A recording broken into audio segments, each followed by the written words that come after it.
Yo, what's good? It's Skano. I haven't thought about reparations in forever. Actually, don't expect no reparations.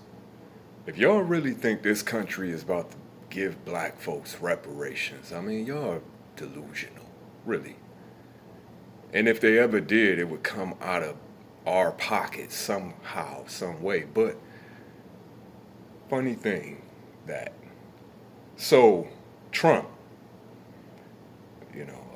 his first order of business apparently is to issue out reparations to white folks who have been racially discriminated against, apparently by HBCUs. So he wants to seize their funds. He says, they're practicing racial discrimination.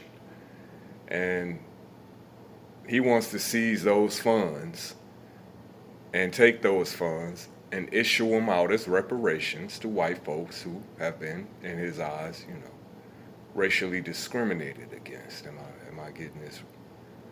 Am I getting this right, or am I off here? So,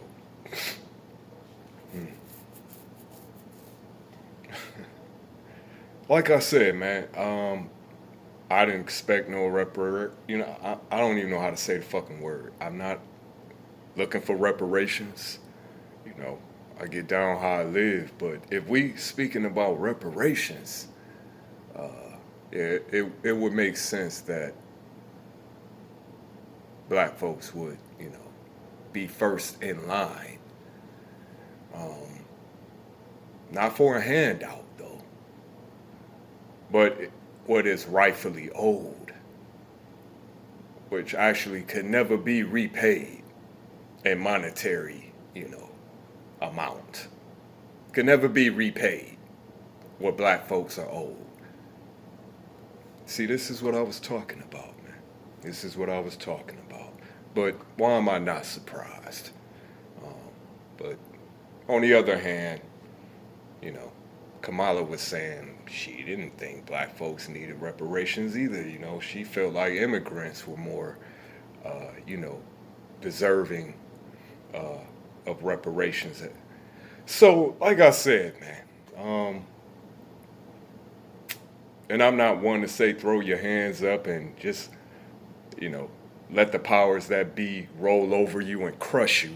I'm just saying I get down how I live, man. I don't expect shit from this government, but this is like a slap in the face, especially for black Republicans, But expect more. Expect more. You know what I'm saying? Over the course of these next 4 years, expect more insults. And you know what? It is what it is, man. You know what? I'm done with it as far as politically. Like I get down how I live, man, as I always have. Always tend to land on my feet, regardless of what's going on politically out here. So, at the end of the day, man, it's neither here nor there. But like I said, man, for black folks who really thought this country would ever even consider doling out reparations, I mean, you got a better chance of, you know what I'm saying, getting a snowball fight off in hell. You really do. But this situation, it's funny how certain things just pop back up in the algorithm. You know what I'm saying? And so it's been some video footage released regarding PNB Rock,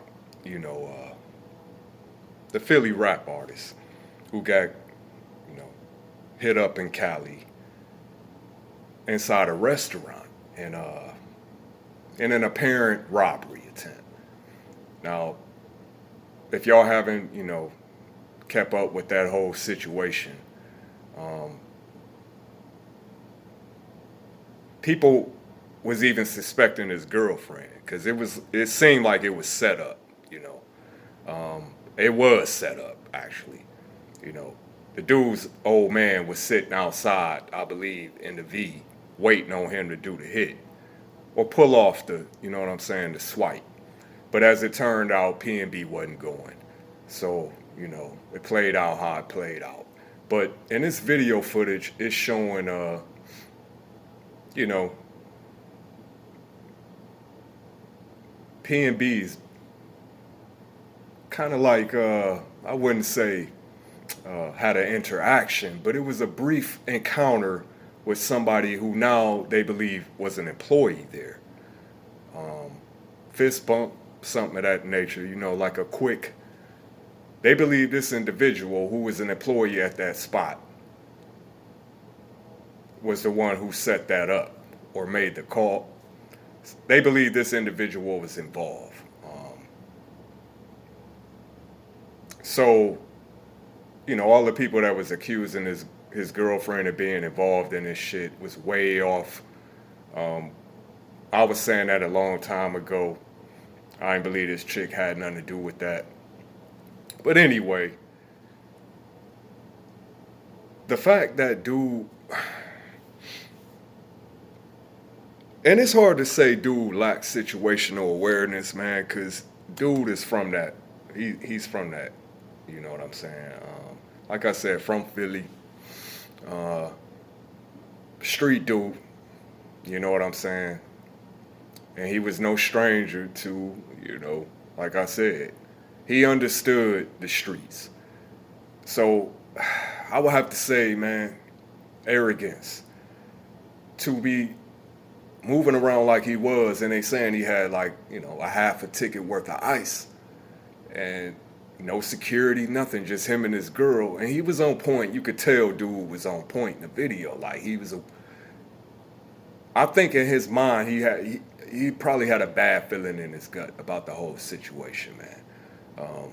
But you know, sometimes, a lot of times, especially when you up there, you can't get that false sense of security, man. You feel invincible. If you got that hammer on you, you know. But that's not the end all be all, because as it turned out, dude, when they, you know what I'm saying, came to the scene, authorities, EMS, woo, you know, they found his hammer on him. Actually, it was on the counter, the table. So he got dropped with his hammer on his waistline. You know what I'm saying? He still got caught lacking, but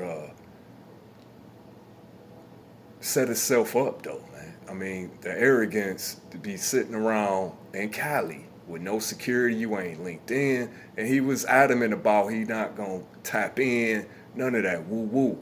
You know what I'm saying? The dude was, you know, he was arrogant, and it cost him. That's pretty much, you know, the moral of the story. You know, his arrogance cost him, because like I said, man, when you around wolves, hungry ass wolves, you know what I'm saying? And you basically got, you know, stakes hanging around your neck. The wolves gonna come to eat, man. That's all to it. You know what I'm saying? And it's a crash out move, but you know, it is what it is. And like I said, man, I don't know why this nigga felt like he was untouchable, or like, you know, but it is what it is. So that's all to it, man. 216 Skano, you already know.